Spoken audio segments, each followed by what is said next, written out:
యేసుక్రీస్తు శక్తిగల నామంలో మీ అందరికీ శుభములు. ప్రియమైన దేవుని బిడ్డలారా, మరి ఎలా ఉన్నారో? గతించిన దినాలన్నీ కూడా ఆయన రెక్కల నీడలో నన్ను మనందరినీ కాపాడి మరొక నూతన దినాన్ని చూడటానికి దేవుడు కృప చూపించాడండి. అందుకే దేవాది దేవునికి వందనాలు చెల్లించుకుంటున్నామండి. మరి ఈ దినము దేవుడు మనకిస్తున్న వాగ్దానము కీర్తనల గ్రంథము 128వ అధ్యాయం 3వ వచనము. నీ లోగుట నీ భార్య ఫలించి ద్రాక్షావళి వలె నుండును, నీ భోజనం బల్ల చుట్టూ నీ పిల్లలు ఒలివ మొక్కల వలె నుందురు. ప్రియమైన దేవుని బిడ్డలారా, మరి ఇందులో ఆదరణకరమైన మాట ఏంటంటే, మరి నీ భార్య ఫలించే ద్రాక్షావళి వలె ఉంటుందని దేవుడు ఈ ఆదరణకరమైన మాటలో చెప్తున్నాడు. మరి ఇందులో చెప్తున్నాడు అనమాట అండి.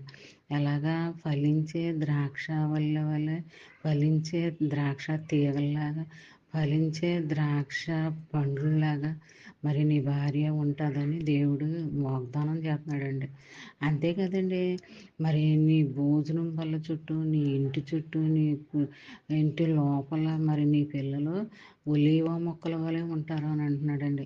మరి ఒలీవ మొక్కలు, ఒలీవ పండ్లు ఎలా అయితే నిత్యము ఎలా ఉంటానే ఉంటాయండి.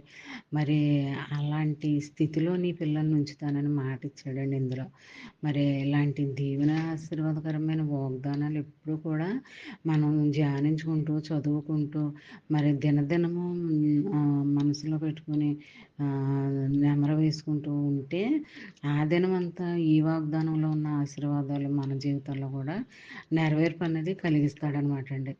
మరి ఎప్పుడు కూడా వాగ్దానాలు, వాక్యాలు, మరి బైబిల్ భాగాలు ఇవన్నీ కూడా జీవంతో కూడినవేనండి. ఇప్పటికే యెషయా గ్రంథంలో వాగ్దానాలన్నీ కూడా జీవంతో కూడిన వాగ్దానాలండి. మనం ఏ వాగ్దానం చదివినప్పటికీ అది మనకి మనసుకి ప్రశాంతంగా ఉంటుందండి, తృప్తిగా ఉంటుంది అనమాట అండి. మన బాధలు తొలగిపోతాయి అనమాట అండి.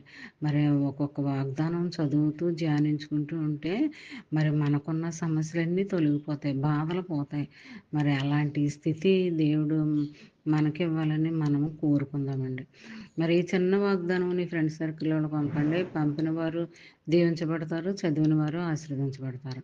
మరి ఈ దినమంతా ఈ వాగ్దానం నీ జీవితంలో, నా జీవితంలో, మనందరి జీవితంలో జరగాలని కోరుకుంటూ, అవును, గాడ్ బ్లెస్ యు.